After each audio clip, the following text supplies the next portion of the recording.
kampung pun dah balik kan. Raya pun anda dah sambut.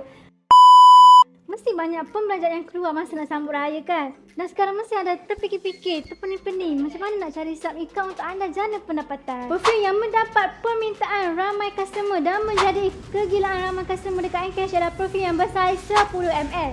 Perfume ni didatangi dengan botol yang jenis petak clear dan mempunyai cap yang berwarna gold. Dan dia juga didatangi dengan spray jenis screw, jadi amat mudah untuk anda buka dan tutup.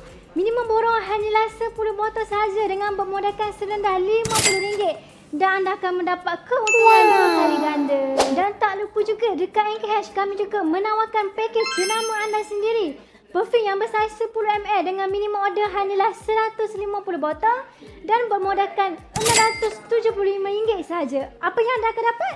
Anda akan dapat free design dan juga free stiker jenama anda sendiri. Dan stiker kami bukan stiker yang biasa-biasa. Stiker kami stiker high quality, kalis air, kalis minyak dan juga kalis alkohol. Untuk materialnya pula, untuk material stiker kami menyediakan 4 pilihan stiker yang anda boleh pilih. UV-TF, matte, glossy dan juga transparent. Untuk design, anda jangan risau. Kita akan design secara percuma sahaja kepada anda. Sebab apa?